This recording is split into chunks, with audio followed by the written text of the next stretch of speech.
Hello everybody, कैसे हैं सब लोग। तो इस बार नवंबर 22 में जो है जो इंटर लॉ का पेपर होने जा रहा है उसमें कौन कौन से इंपॉर्टेंट टॉपिक्स हो सकते हैं उस पेपर के लिए, यानी कि वो टॉपिक्स जो कि एग्जाम पॉइंट ऑफ व्यू से इंपॉर्टेंट है कि उनके हाई चांसेस हैं टॉपिक्स के एग्जाम में आने के। सबसे पहले तो चैप्टर नंबर 2 में से आपका रजिस्टर्ड ऑफिस क्लॉज और नेम क्लॉज। नेम क्लॉज में आपका जो रिजर्वेशन होता है, ठीक है, चेंज जो होता है कि अगर चेंज करवाना हो एग्जिस्टिंग कंपनी का नाम तो फिर उसके लिए जो है 60 डेज का टाइम होता है रिजर्व करने का। नई कंपनी के लिए जो है 20 दिन का होता है। और इसी में आपका एक सेक्शन 16 आता है रेक्टिफिकेशन का, ठीक है। रजिस्टर्ड ऑफिस क्लॉज में क्या हो सकता है आपका क्वेश्चन कि अगर एक स्टेट से दूसरी स्टेट में चेंज हो रहा है ऑफिस, या फिर सेम स्टेट में चेंज हो रहा है ऑफिस लेकिन जुरिस्डिक्शन अलग है आरओसी का, यानी कि अलग आरओसी के अंडर जा रहा है, तो फिर उसके लिए क्या स्टेप्स होंगे हमारे, ठीक है जी। चैप्टर नंबर 3 में से जो है शेल्फ प्रोस्पेक्टस के प्रोविजन सारे कि इशू कैसे होता है, उसमें क्या क्या लिखा होता है, और साथ में प्रोस्पेक्टस में मिस स्टेटमेंट के रिगार्डिंग क्या पनिशमेंट होती है, क्या क्या प्रोविजंस होते हैं, तो ये वाला टॉपिक चैप्टर नंबर 3 में से।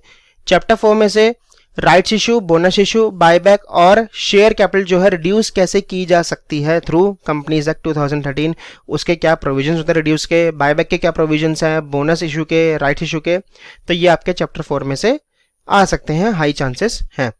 चैप्टर नंबर 5 में से जो है amounts not considered as deposit, जिसमें आपके 18 से 19 अमाउंट्स हैं जिनको डिपॉजिट कंसिडर नहीं किया जाता। तो किसी भी पॉइंट के ऊपर आपका जो है केस स्टडी क्वेश्चन बन के आ सकता है, तो ये काफी इंपॉर्टेंट है एग्जाम पॉइंट ऑफ व्यू से। इसके बाद चैप्टर नंबर 6 में से चार्जेस के रजिस्ट्रेशन के स्टेप्स क्या होते हैं, और रेक्टिफिकेशन कि अगर सेंट्रल गवर्नमेंट के थ्रू रेक्टिफिकेशन करवाना हो तो फिर उसके क्या स्टेप्स होते हैं, तो चैप्टर नंबर 6 में से ये इंपॉर्टेंट है आपका।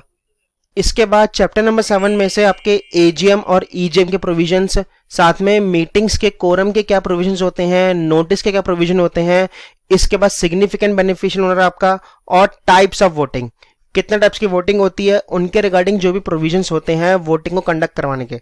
तो चैप्टर नंबर 7 में से ये आपके इंपॉर्टेंट टॉपिक्स हैं, इनमें से जो है हाई चांसेस है कि क्वेश्चन आ सकता है, ठीक है।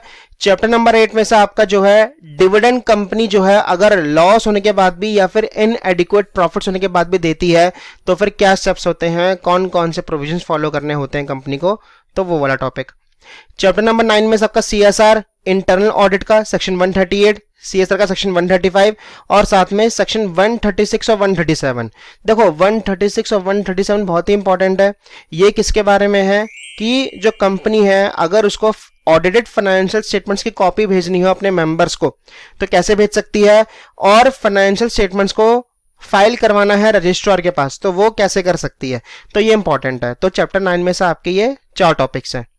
चैप्टर नंबर 10 में से आपका ऑडिटर के अपॉइंटमेंट के प्रोविजन और डिसक्वालिफिकेशन के प्रोविजन, ठीक है, और वो मैटर्स जो कि ऑडिट रिपोर्ट में एक ऑडिटर को स्टेट करने होते हैं, तो कौन कौन से मैटर्स होते हैं। तो चैप्टर नंबर 10 में से इनके ऊपर एक केस स्टडी क्वेश्चन या फिर एक डायरेक्ट क्वेश्चन भी पूछा जा सकता है अच्छा खासा।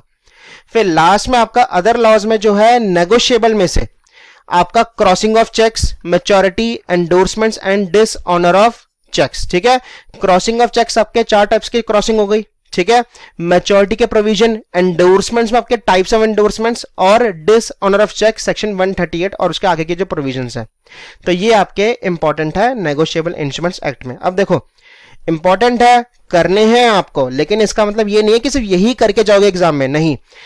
हाई चांसेस है कि इनमें से जो है क्वेश्चन आ सकता है, लेकिन आपको बाकी टॉपिक्स भी अच्छी तरह करने हैं। ऐसा नहीं है कि सिर्फ आप ये 10 टॉपिक कराओ और बोल दो कि हाँ जी हमारा सिलेबस तो हो गया अब हम पास हो जाएंगे, नहीं, ये तो करने ही करने हैं, साथ में बाकी भी करने हैं।